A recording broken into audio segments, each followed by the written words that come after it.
All right, we're coming into the ending. You're almost done. A few things I should explain before we finish learning the ending. Notice the marking allargando at the top of the end. Allargando, and I even explain it in the music. It's broadening, it's getting more intense. C-R-E-S-C is an abbreviation for crescendo. Here it is written out. I know it looks like crescendo, right? But the way we say it is crescendo. It's getting gradually louder. The whole ending, don't let it get faster. We tend to think if it's getting louder, it's also getting faster. That we want the opposite here. We want it little bit by little bit, be getting a little bit slower. Think powerful rather than fast. And getting a little bit louder at a time. That's what crescendo means. And at the end, notice I put triple F. Really, anything, two Fs is fortissimo or fortissimo, the Italians would say. Most Americans say fortissimo. Two Fs is very loud. Anything above 2F just really means ridiculously loud. Sometimes I probably could have gotten by with just putting 2 Fs. Sometimes I've even seen 3 or 4 or 5 Fs. Anything above 2 just means give it everything you've got there at the end. All right, now let's turn to the piano. All right. This is the last 2 measures of the right hand. Now, again, first of all, we need to figure out the note names here. And you've got a few chords that are very similar to each other, so be careful. What I would do, if you're not pretty familiar with these notes, is I would go starting from the bottom up, note by note, and that's what I'm going to do with you. Oh, notice over this whole last 2 measures is 8 VA.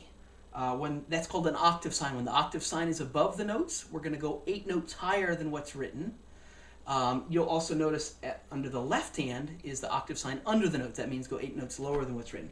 All right, so here we go.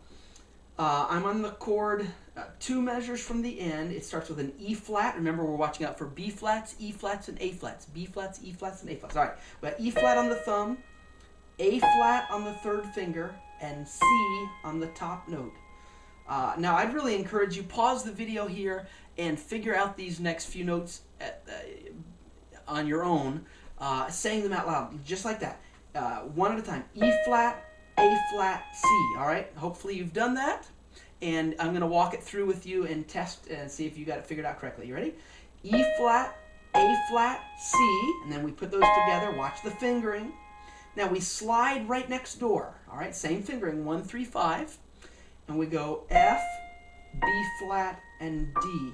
By the way, piano teachers, this is a good spot to point out that these first few chords have a 4th on the bottom part of the chord and a 3rd on the top part of the chord.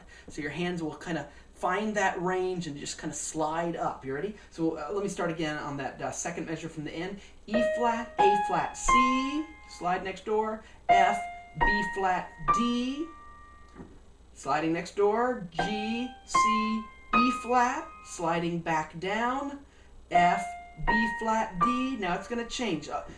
That first group, those first 4 chords, the fingering is the same. You just kind of get the range and you slide next door.